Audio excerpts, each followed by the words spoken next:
Hey everyone, hope you all had a good 1 week back from the summit, and I know that you got a lot going on, probably a lot of catch up to do and a lot to think about. I wanted to record this video. I have a nice big stack of feedback forms that I got from my presentation, my breakout presentation. Thank you all for coming. This is, I got some good questions and comments, and I wanted to answer them. So on my feedback form, for those of you who weren't there, I had one of the questions was, if I could ask the GLM experts any question, it would be, and then fill in the blank. So there were some good questions that we didn't get to during my breakout presentation, so I wanted to answer them here. And I do consider myself a GLM expert because I've been working with Ben for probably about 12 years. So I have a good sense of what kind of marketing they're doing. We do a lot of his, a bulk of his design work and putting together his ads, his marketing, his messaging and all that stuff. So I have a good sense. I also do it for my own business and been using direct response marketing and magnetic marketing for my own business with very good results. So I'm going to spend just a minute or so on each question. I know you guys are busy and want to go get implementing and I'll get on with your weekend. But I did want to answer these questions. So, okay, first question comes from Kristen in California. And Kristen asks, what is the best place to focus marketing if you could only do one? So, Kristen, that's a very broad question because marketing is multifaceted. There's so many layers to it, depending on where you are in your own marketing and also kind of what you need to do, what is your biggest need.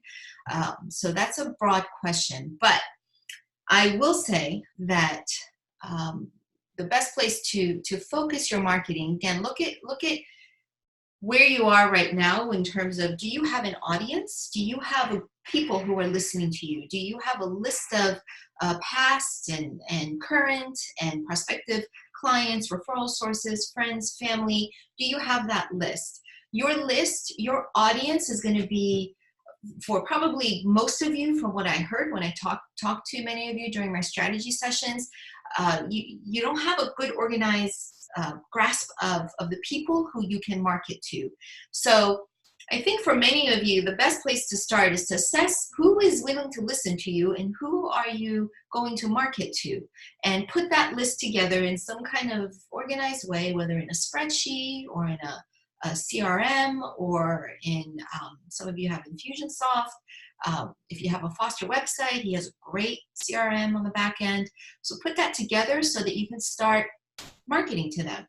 And I would say for many of you, that's the best place to start, is to assess your list and figure out what you can do to speak to them, to nurture them, to build a relationship with them, because they're going to be your best source of new cases and also referrals to other clients and cases. Okay? All right. So Laura Courage from Kentucky says, do I keep Infusionsoft? So Laura, I spoke to you during my strategy session, and you have a lot of sophisticated marketing in place. And Infusionsoft is a very sophisticated tool to not only help you automate and do follow-up and build funnels and get everything in one place, but also good for scaling and creating systems. So if you're using it, if you have these complex, sophisticated marketing systems in place, then I think that Infusionsoft is a good tool to have. It's like it's one of those like giant tools, like if you go to Sears and get this big wall-to-wall garage toolbox, but every day you only use maybe like 5 or 6 of those tools. That's kind of how I see Infusionsoft. But as you grow and as you learn your skills and as you bring on more marketing projects, you're going to be using more of those tools. If you're finding that it's taking more time from you, or the return's not there in terms of the money you're spending and the time you're spending on it, then it might be time to reassess and find a simpler tool that you spend less money and less time on, but accomplishes the same thing. Okay. Now I know that Ben Glass and Colin Lynch from GLM have, they might be able to give you some feedback on that. Not Ben, but Colin could do that because he's a Infusionsoft consultant. And so if you want to schedule a time with him, if you're a GLM member, which I think you are, schedule a time with him. I think he would sit down and talk to you and help you make that assessment. Okay. Katie Hogan from Kansas. She had a nice aha that I think I wanted to share with you guys. She said that sending the same postcard mailer multiple times was an aha moment for her. So I wanted to make sure that you guys knew that when you build a piece of marketing, usually in print mail, it could even be an email, but typically in print, like a postcard or a sales letter or some kind of direct mail piece, you don't have to send it just once. In fact, I don't recommend you send it just once. Send it multiple times, even the same thing, send it multiple times. And people forget, people have short attention spans, and they need to see something at least 7 to 10 times before it really sticks in their head.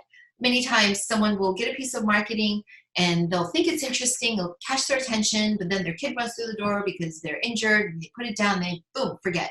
But then if you send it again in a couple of weeks or the following month, they're like, oh yes, this person, now I remember. So yes, if you have a postcard that is good, it has a good offer, good headline, good message, trackable, then by all means send it multiple times to your list, for sure.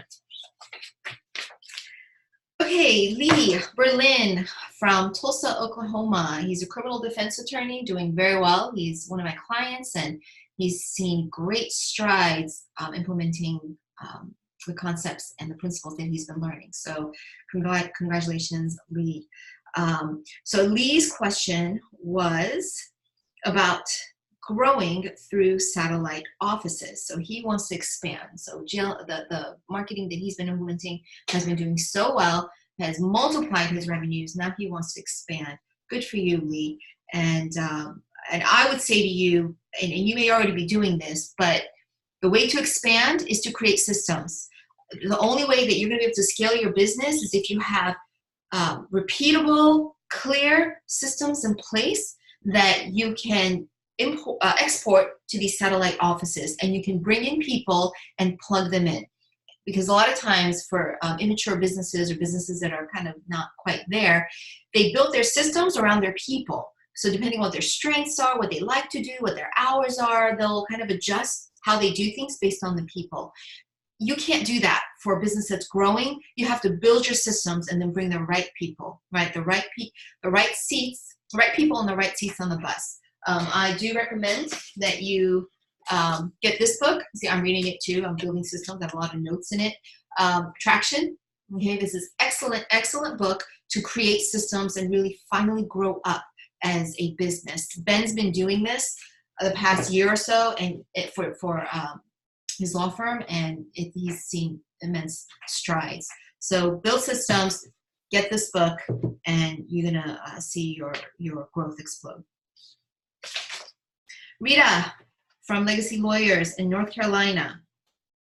She asks, where is the best place to start the marketing campaign, and how much time per week should be dedicated to this campaign? So this is like the first question. What's the first thing you do, first place to start? Again, that's going to depend on where you are in terms of your marketing journey and what you have in place, and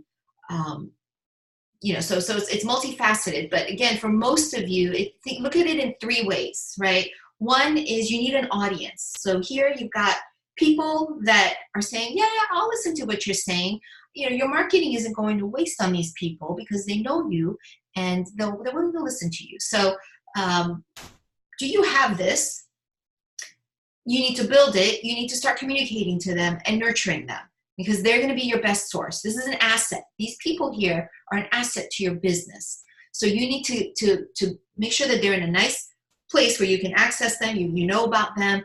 And then here is the next part, which is nurturing your existing lead, your existing herd, and you start communicating with them and building a relationship with them. So this is done through newsletter, through emails, through multiple touches in some ways, sending things, interacting. Some people do VIP programs.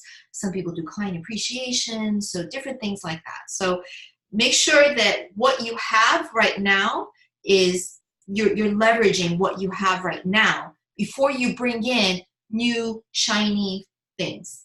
Okay, so once you have this in place, you've got nice list of people who know you, like you, really listen to you. You've got a way to stay in contact with them and stay interesting and give them offers, opportunities to do business with you or refer people to you. Okay, and then over here, once you have this, is okay. Now, how can we do more of talking to these, and how can we build this bucket of people? That's later. Build your existing list, communicate to them, nurture them, is where I would say most of you need to start doing that, okay? All right. Antonio Gesselum from California. He is one of my clients. Hi, Antonio. Hope you're watching this. He says, what to do next, given my current state of marketing? So we got, see a pattern here? People just want to do what to do next, what to do next. I'll give it a little different flavor this time, Antonio, because I've worked with you. I've seen what you've done. You're doing great things. I would say for all of you, assess what you have and leverage what you have. So before bringing in a bunch of new stuff, well, what do I have now that I can leverage? Okay, do you have a nice list of people that, again, going back to your list, to your contacts, to people who are listening to you, leverage that. Do you have a lot of content? Do you like to write? Do you have a lot of content on your site? Do you have books?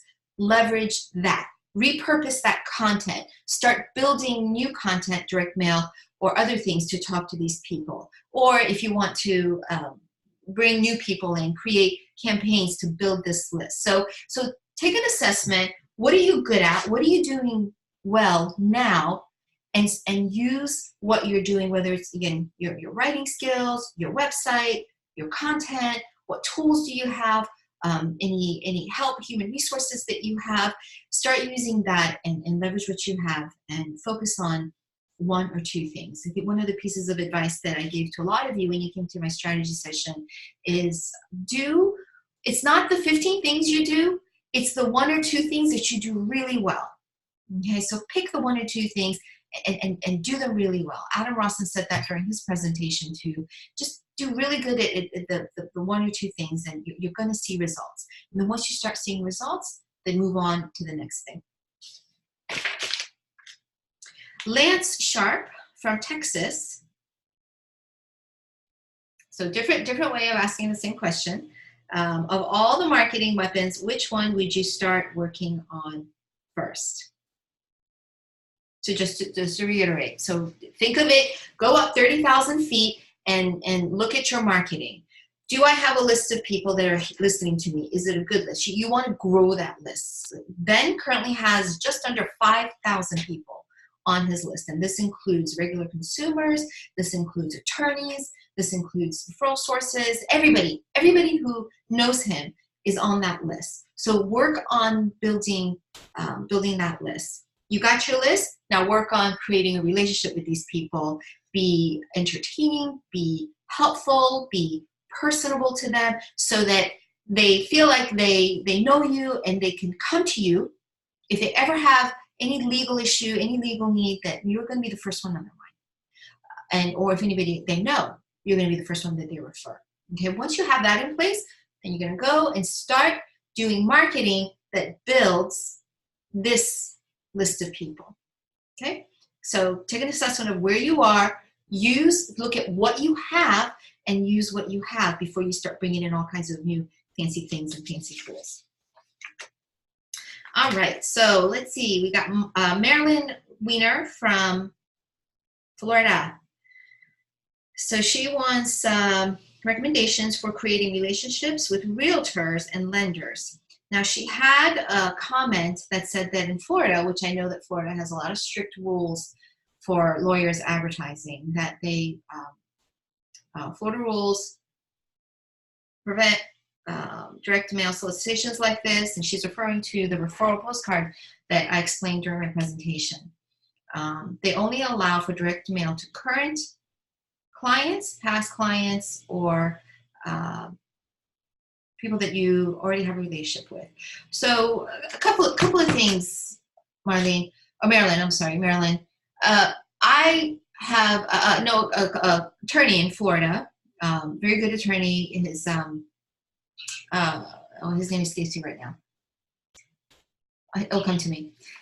He's a GLM member. He's a GLM Mastermind member, and he does great marketing. Has a great message. Has a great niche where he markets to people. He even has he's even hired a compliance consultant to help him to make sure that the marketing that he doesn't break bar rules.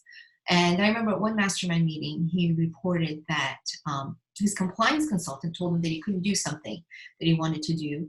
He went back and dug into it and found out, you know what, actually he could do it, because what happens is these rules start to just kind of compound, and we start like making rules that aren't really rules. And nobody challenges it because nobody's willing to like go in and say, you know, is it really against the rules to do that? So the first thing I would say is, you know, look into it before kind of accepting it blindly that this is the rule. Look into it and see if truly it is a rule, and challenge them a little bit, because some of these even the compliance consultants get overzealous with that. So look into it before you say you can't do it. And the other thing that I know that Ben always mentions is that when you are offering information or a book, you're not offering legal services. So that might be something that can come to bear on your advertising. So sometimes advertising talks about offering legal services and puts restrictions on that.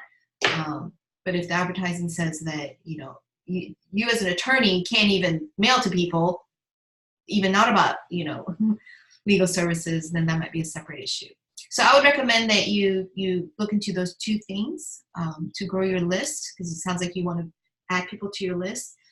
But also, again, going back, look at who you have right now and start nurturing them and creating a relationship with them, and giving people opportunity on your website. So when people come to your website, make sure that there's an opt-in there where they can say, hey, you know, a compelling opt-in says, I do want to hear from you, and they put their information in there, and you can capture information in that way. All right, Marilyn. Okay, Olivia from Olivia Bradbury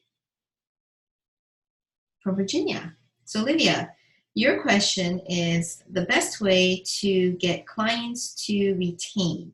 Now, I'm not sure if you mean to retain you as an attorney, or to retain in terms of like stay on your list, like you retain them as, you know, prospects. So I'll give you an answer for both. So the best way to get them to retain you as an attorney is part of your sales process, right? So your sales process is going to determine that, what the experience that they have when they first contact you, and how you present yourself and how you convert them. And the more systematized, clearer it is, the more helpful it is to them to either for them to qualify or disqualify themselves as someone who could work with you. So that requires you to, you know, figure out what kind of client you want, who you want to work with, who you don't want to work with, and build a sales process that speaks directly to those people.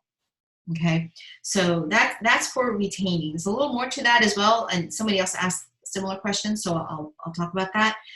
In terms of retaining, for them to like not fall off your list, like as in, you know, to stay in contact with you, that's easy. You want to be helpful, you want to be personable, you want to be entertaining in your communications with them. So your newsletter shouldn't be dry and boring.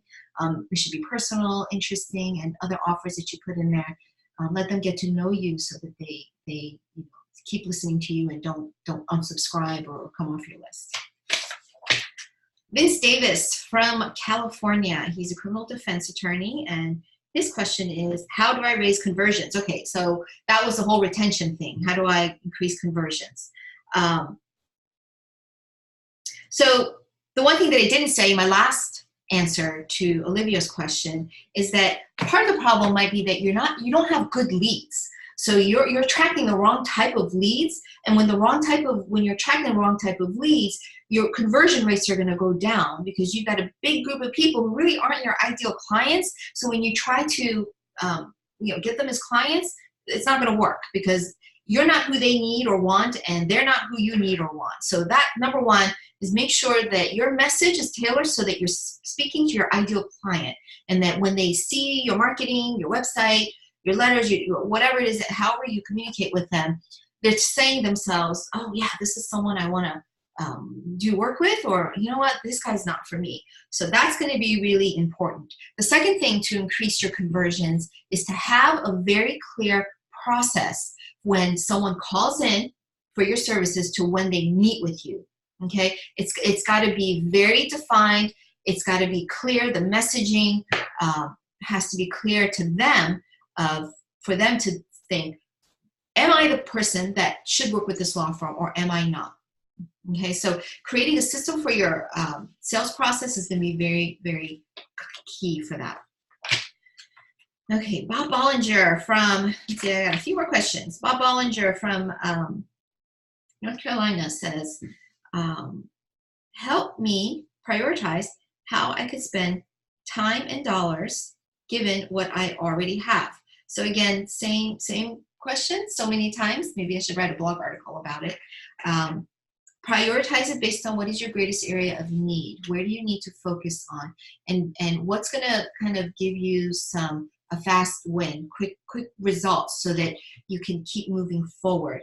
The referral marketing campaign, the postcard campaign that I showed that Ben does, the RISA postcard campaign, those are easy, not very expensive marketing that doesn't require a whole lot of time and money from you, but can give you, not quick wins in the sense that you're going to get a response the first mailing. It's still long term, but it's a kind of a set it and let it do its thing without too much intervention from you, and you will see results from it. So that's a good place to start.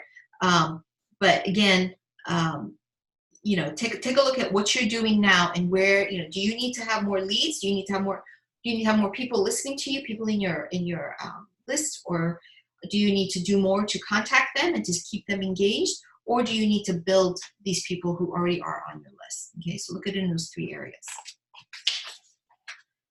Tegan Adams from Ohio says, how do you scale up a successful practice? So that's similar to what Vince was asking. No, I'm sorry, it wasn't Vince, it was Lee was asking how to create satellite offices. So again, it's going to come into building systems. This is a great book to scale. Okay, you need to have systems in place. And if you do have your systems in place, Steve, then you need to look to how to build a bigger audience now. So now you need to have a bigger group of people who are listening to your message and are potential people to come and do business with you. And you want to make sure that as you're building, putting from this bucket into this bucket, right? This was all the people who don't know you. This is people who do have volunteered to receive your marketing and listen to you. You need to grow this and make sure that you're growing it with people who are qualified or people that you want to do business with. Andrew says, how do I make my web content more attractive to prospective clients? Andrew, that is easy. You need to talk about what is concerning them and what is running in their heads. You need to speak to their needs and not about what a great attorney you are, how great your office is, how much years of experience you have. Don't talk about that. Talk about their problems, their needs, and what it is they came to your website for, and direct them in there. And also, you want to be personable, and you want to give your message and your content and whatever you're saying, give it personality. Don't be dry. Don't be professional. You want to have a little bit of interesting entertainment type of value. And it doesn't matter how serious of a practice you're in. You can still be personable. You can still bring your uniqueness into it, because that's what people are going to be attracted to. Okay. All right, John Peck says, which piece of marketing campaign is the one that we should start with? So again, same flavor. What should we start with? Do you want to, you know, for most of you, it's going to be the people that you already have on your list that have already been listening to you, that have already volunteered to get information from you. These are your past clients, current clients, people who have requested information from you, and referral sources. So most of you are going to need to leverage this, you know, stay in communication with them, build your message with them so that they are more engaged with you, that they come to you, and that they're referring people to you. Okay, that's going to be where you want to start. Again, that's either with a newsletter, with a referral postcard marketing campaign, or something that stays in front of them, emailing them on a regular basis. Andrew Rosenberg, how long until I finally see results from these things that I am following? You know, there was a Marketer of the Year presentation where I didn't get to see the whole thing, but he was saying that he did so many things and he failed and failed and failed and failed until finally he clearly had seen results because he was doing the Marketer of the Year presentation. So Andrew, I know that it can be frustrating, but marketing is a marathon, it's long term, and even for myself, there were many things that I did over these past 15 years that saw no results, but I didn't give up. Okay, you got to keep doing it, make course corrections, and try different things. Okay, the other alternative is to do nothing, and you don't want to do that. So it's better to do something, fail, then try again, do it better, than to just do nothing and say, you know what, it doesn't work, I'm just going to do what everybody else does. Okay, so that's not a good alternative. So don't give up. Joey or Jeremy, I think it's Jeremy from Towson, Maryland, where I used to live. Hey, Joey, Jeremy, says how to campaign to long-term clients. You want to be personable with them, be transparent with them, create marketing newsletters, emails, other sales letters. You know, maybe not selling them something, but showing them who you are and building that relationship with them. Okay, you can acknowledge that they're long-term. Do appreciation, client appreciation, personal thank yous. The key here is to be personal, to show your personality, and to stay in front of them regularly. Okay, they're not always going to respond or say thank you or be like, hey, you know, I really appreciated that. Trust me, they're not, but doesn't mean that you shouldn't do it. I do my emails, I send my newsletters, I do these different things. I don't hear from people, but then when I see them every now and then, they're like, hey, I really love your emails. I'm like, oh, I've never heard back from you, but thank you for saying that. So keep doing it, and it's a marathon. Okay. All right, I've got Turney here. Francis from New Jersey says, how to get enough dollars to pay you. Francis, marketing can be expensive, but you've got to look at it as an investment. You can't look at it as an expense, okay? You need to say, okay, if I'm spending $5,000 a year running a postcard campaign or more, $10,000 a year, how many cases do I need to make up for that? In your case, it might be, you only need 2 cases. Are you going to get 2 cases in 1 year to make up for the $10,000 or however much you're spending on that marketing? Probably you are. So that's how you need to look at it. Marketing is an investment. Coaching, money you spend on coaching is an investment, because what you're gaining out of it is so much more than what you're spending into it. So change how you look at things, and then you will magically find the money to pay for these things. Trust me, that will happen. It looks like that's it. So I hope that was helpful for you guys. And again, if you guys want to talk to me about helping you start any marketing campaign, have some projects or something in mind, just hit reply to the email and we'll get a longer strategy session call scheduled over the phone. Download that report that I offered in the email.